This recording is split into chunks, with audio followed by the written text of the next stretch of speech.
It took just a week for FIFA to unravel. A corruption scandal exploded, top officials were arrested, new criminal investigations were launched, and Sepp Blatter was re-elected president and resigned days later. So how did we get to this point? Things came to a head when U.S. Attorney General Loretta Lynch announced an investigation into FIFA that alleges decades of bribery totaling more than $150 million. 14 people are charged with racketeering. 7 were arrested at a hotel in Zurich where FIFA officials had gathered for its annual Congress. The U.S. believes South Africa paid a $10 million bribe in exchange for support for its 2010 World Cup bid from former FIFA Vice President Jack Warner and other members of CONCACAF. Mr. Warner denies the accusations. South African officials said the money was an above-board payment to help soccer development in the Caribbean region. On the same day, Swiss authorities seized documents from FIFA offices as part of a separate criminal investigation into Russia and Qatar's bids. No, the president is not involved. Of course, he is the head of FIFA, but he's not involved in any. So how can you say, okay, he has to whatsoever step down? Here's the president. Here's the president. Here's the president, and in 2 days there are elections.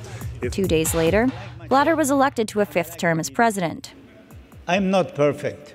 Nobody is perfect, but we will do a good job together, I'm sure. So I thank you so much. I thank you for the trust and confidence. Trust and confidence, together we go. Let's go FIFA, let's go FIFA. Thank you. 4 days later, he announced his resignation.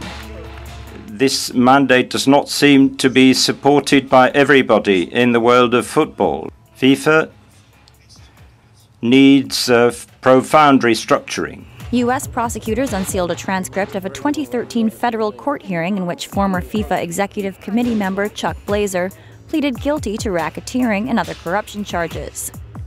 Among other things, I agreed with other persons in or around 1992 to facilitate the acceptance of a bribe in conjunction with the selection of the host nation for the 1998 World Cup. France won the election over Morocco.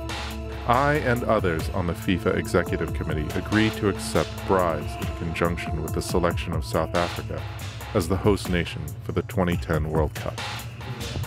Meanwhile, in Johannesburg, the South African government and the local organizing committee has not paid any bribe to anyone to secure the rights to host the 2010 FIFA World Cup.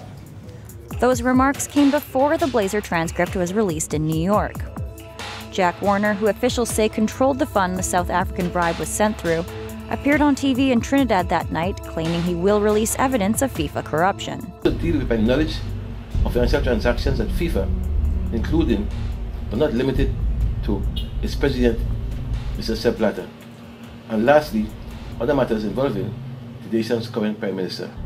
Neither the Prime Minister's office in Trinidad and Tobago nor the country's embassy in London could be reached for comment. So what's next? It's still unclear. I will continue to exercise my function as president of FIFA until the new elections are going to be held.